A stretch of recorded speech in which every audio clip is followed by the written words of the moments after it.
O meu objetivo para esse vídeo aqui é te mostrar um padrão de notação que promete economizar dos nossos agentes de 40% até 60% mais de tokens. Falei, tudo bem? Se não me conhece ainda, eu me chamo Sá, trabalho com tecnologia há pelo menos 6 anos e nos últimos anos eu tenho me especializado em IA generativa. Nesse canal a gente fala majoritariamente de produtos que envolvem IA generativa e nessa playlist específica a gente vai falar de várias soluções que a gente pode implementar para economizar tokens de agente e, consequentemente, dinheiro do nosso bolso. Então, se está curioso em entender um pouco mais sobre essa prática que economiza 40% de tokens do teu bolso, fica até o fim desse vídeo. Até o fim desse vídeo a gente vai implementar um agente que tem capacidade de utilizar essa prática e a gente vai ver na prática como que ele pretende economizar esse dinheiro que a gente está gastando a mais com LLM de maneira desnecessária. Então vamos direto pro vídeo. Deixa eu te fazer um questionamento. Será que hoje, a maneira que tu está utilizando para contextualizar os teus modelos de LLM, e eu falo da maneira técnica, com JSON, a maneira que tu está utilizando para contextualizar os teus modelos de LLM é a melhor maneira a se utilizar? Eu te pergunto isso porque JSON, ele é um padrão de notação facilmente lido por nós, humanos, e também facilmente lido pelo JavaScript, que é elaborado pensando em padrões de comunicações JSON. Mas quando a gente olha para outras linguagens, como Java, C++,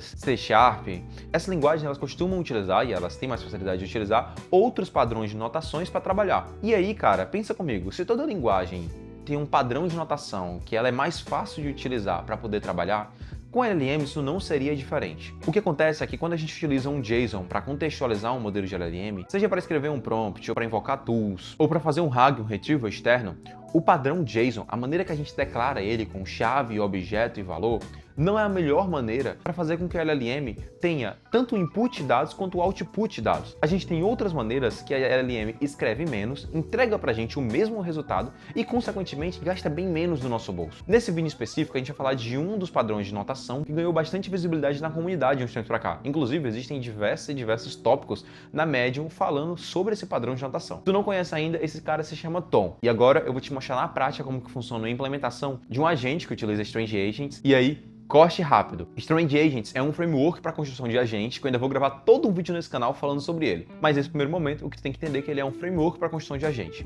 Então nesse vídeo a gente vai construir um agente que utilize LLM e do Strange Agents, economizando tokens utilizando um padrão de notação chamado Tom, beleza? Então, sem a gente esticar demais, vamos direto para o conteúdo prático. Boa! Aí, agora que a gente está aqui no computador, da nossa maneira metodológica que nós criamos aqui no canal, eu consigo te mostrar quais as diferenças entre contextualizar um LLM utilizando o Tom, que é um padrão de notação, versus JSON, que é um outro padrão de notação. E mais do que te mostrar só no Figma, dessa vez a gente vai fazer um pouquinho diferente. Eu vou te mostrar na prática um código implementado com Strange Agents e o quanto que eu economizei. E eu já te falo, o consumo é grande. Imagina o seguinte, hoje, quando tu vai fazer uma requisição para uma API, qual que é o padrão que tu conversa com aquela API? Vamos lá, tu tem um teu endpoint dessa API. Opa, já comecei escrevendo errado. Tu tem o teu endpoint dessa API. E esse endpoint pode ser qualquer coisa, né? Vamos lá, HTTP, HTTPS, cloud.com/list_users. Esse endpoint nunca existiu na vida toda. Mas tu tem um teu endpoint dessa API que tu vai bater. E depois que tu tem esse endpoint, tu tem os parâmetros que tu envia para ele na requisição. Nesse endpoint imaginário que a gente está criando. Parâmetros como os headers da requisição. O que são os headers? Cara, os headers eles podem ser qualquer coisa, né? A gente pode ter aqui um authorization, que pode ser um bearer token e por aí vai, beleza?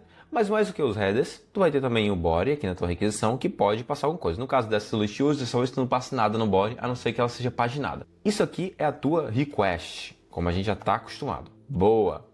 Depois que tu tem a tua request, quando ela bate no servidor, tua API processa, ela vai nos entregar a response desse servidor, a response dessa API. E o que vai ser a nossa response aqui, Sá? Vai ser uma lista de usuários. Então, a nossa resposta aqui, ela vai ter dentro dela um objeto, que vai ter um body, e o nosso body é uma lista de usuários. Nossa lista de usuários aqui dentro pode ter qualquer coisa também, no caso vão ter vários usuários. E aí o que vai ter aqui, que quando um usuário nosso tem? Um usuário nosso tem o name, que no caso aqui é o...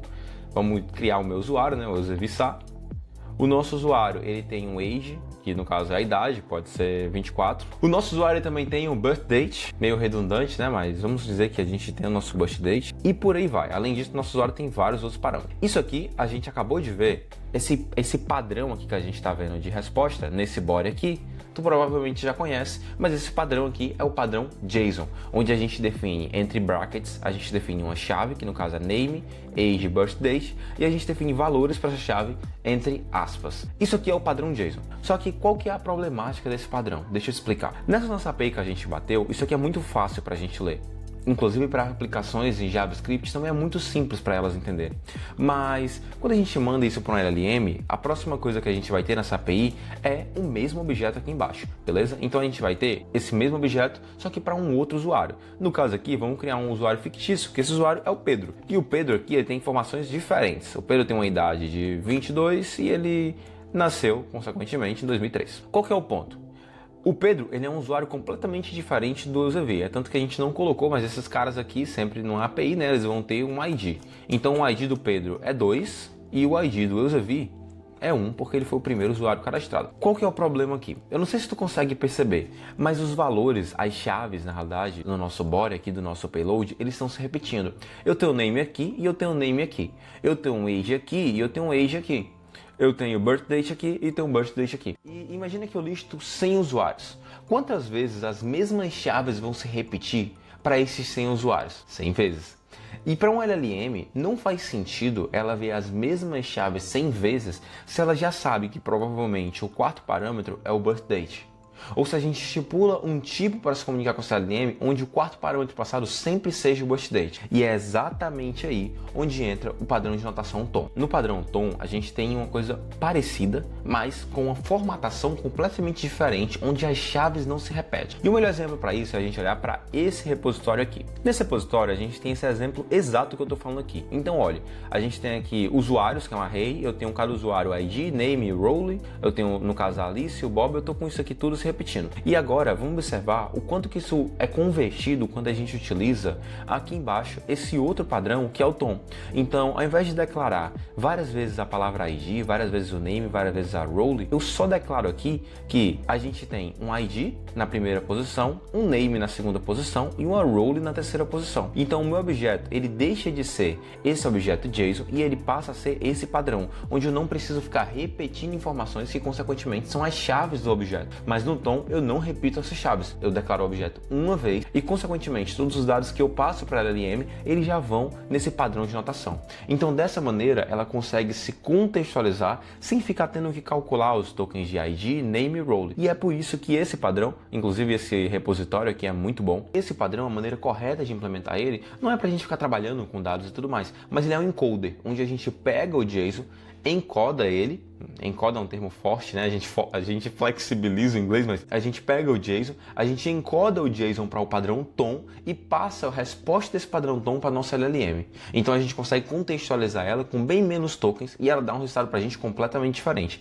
Essa imagem aqui, ela é incrível, porque ela mostra exatamente esse processo aqui funcionando. Inclusive, esse repositório e todo o código que eu vou mostrar aqui nesse vídeo vai estar disponível na descrição. Fechou? Então, beleza.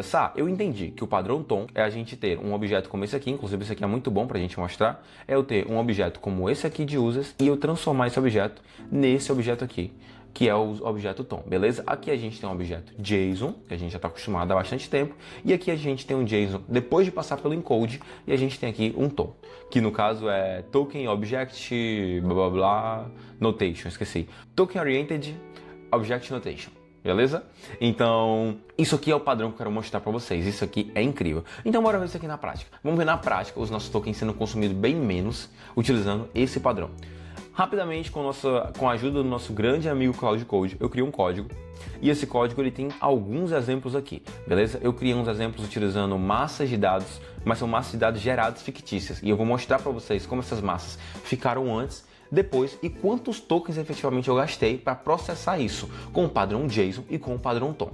Fechou? Então é o seguinte, inclusive se tu quiser, como que eu implementei nesse código aqui, o conversor de JSON para tom, eu te recomendo. De novo, todo esse código aqui está disponível na descrição desse vídeo aqui. Não vale a gente passar função por função, porque são funções muito simples. No fim, a mais chatinha de se fazer é a função que converte de JSON para tom. Mas tanto esse repositório aqui que eu mostrei, quanto esse código, mostra na prática como que faz essa conversão. Beleza? Então vamos lá. Tem o meu código, tem um arquivo main.py, vou executar o comandozinho para iniciar esse main.py.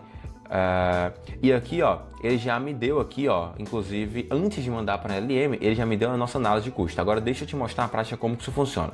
Ele mostrou aqui os exemplos que eu criei. Então, ó, nos meus exemplos eu criei um exemplo, por exemplo, listando repositórios. Eu tenho um repositório em JSON que tem um ID, name, stars e language. E depois que eu faço esse repositório em JSON, eu converto ele para o padrão tom. Então, no nosso padrão tom, ó, eu tenho repositories, eu tenho o tamanho desse array.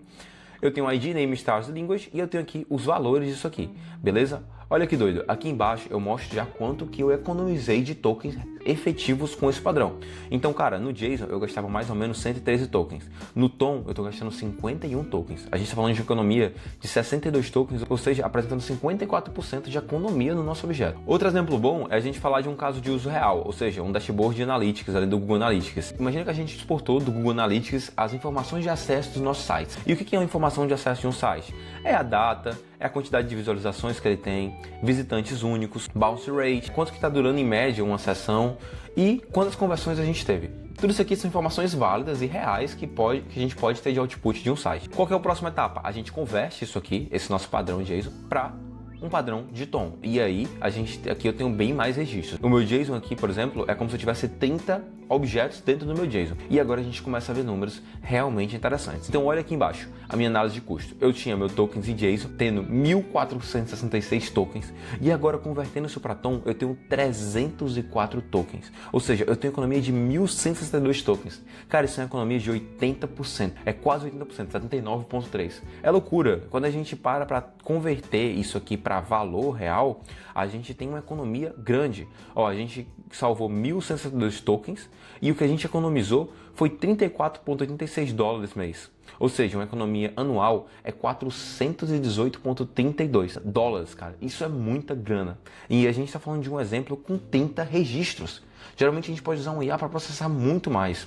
Então, agora eu vou pegar esses exemplos que eu criei e vou mandar isso para o Strands e a gente vai pegar o output do Strands. Strands é um agente que vai invocar um LLM, que no caso é uma cloud, dentro da minha AWS. Eu vou apertar a tecla Y aqui, ou melhor, a tecla S, e vou dar um Enter. E ó, agora eu invoquei o meu Strand Agent, ele está processando aqui, e o que eu quero te mostrar ele me deu um output aqui. E todo esse output foi baseado no objeto tom que eu informei para ele. Eu criei um JSON de novo fictício aqui, no caso não é um JSON, é um tom.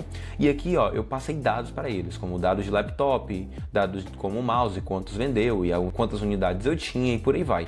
E olha que doido, cara. Esse agente que eu criei, ele é um agente que vai analisar faturamento e ticket médio por item. Então aqui embaixo, ó, ele já me retornou. O laptop foi o maior produto com faturamento total, gerando 8K em receita. Inclusive realmente foi, ó, a gente tem 8K aqui e ele vendeu pra caramba. E aqui embaixo, ó, ele vai calcular o ticket médio disso aqui. Ou seja, cara, ele conseguiu gerar o mesmo feedback que ele geraria com JSON, ele conseguiu gerar também com tom, baseado nos dados que eu provi. Mas o mais massa tá aqui. Aqui embaixo eu consigo ver que a gente fez duas consultas, que enquanto o JSON ele gastou 342 tokens, no tom ele gastou 126 e a gente economizou 216 tokens, 63% de economia. Um custo estimado para isso aqui já é 0,065 centavos de dólar.